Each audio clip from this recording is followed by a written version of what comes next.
அன்பான தேவதை தொலைக்காட்சிகளே உங்கள் அனைவருக்கும் என்னுடைய அன்பு வணக்கம். நேர்களே, நாம் நாளும் ஒரு திருக்குறள் என்ற நிகழ்விலை சந்திக்கின்றோம். இன்றைக்கு ஒரு குறள் பார்ப்போமா? சான்றாண்மை என்ற அதிகாரத்திலிருந்து 984வது குறளை இன்றைக்கு பார்க்கிறோம். இந்த குறளில் வள்ளுவர் சான்றாண்மை பற்றி அழகாக விளக்குறார். எப்படி விளக்குறாருன்னா, என்ன சொல்றாருன்னா, ரெண்டு சொல்றார். நோன்மைன்னு ஒரு சொல்றார். அதுக்கப்புறம் சால்பு. நோன்மைனா என்னன்னா விரதம்னு வடமொழியில் சொல்லுவாங்க. என்ன விரதம்னா உறுதியான கொள்கையில் உறுதியாக நிற்றல், அதுக்கு பேர் தான் விரதம்.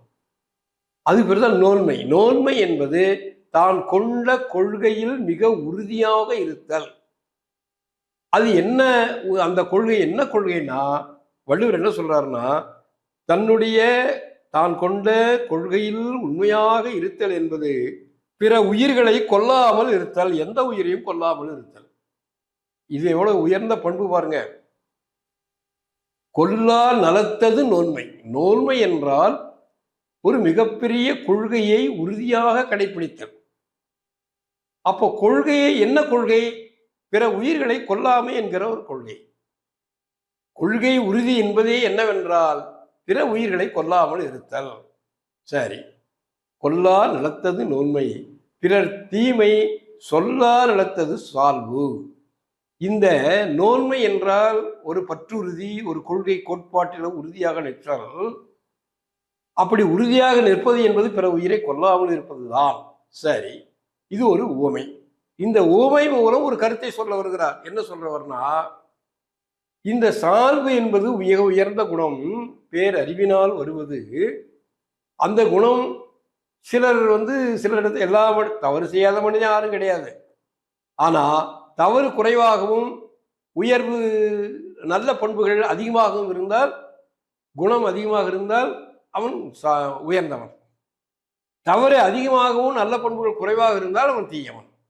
எனவே ஒரு மனிதனிடத்தில் இருக்கக்கூடிய நல்ல குணங்களை மட்டுமே எடுத்து சொல்வார்கள் பெரியோர்கள். மனிதனிடத்தில் உள்ள சில தீய குணங்களை வெளியில சொல்ல மாட்டாங்க. அதுதான் மிக உயர்ந்த ஒரு பண்பாடு. என்ன சொல்றாரு பாருங்க, தான் கொண்ட கொள்கையில் உறுதியாக இருத்தல் என்பது பிற உயிரை கொல்லாமல் இருத்தல். அதுபோல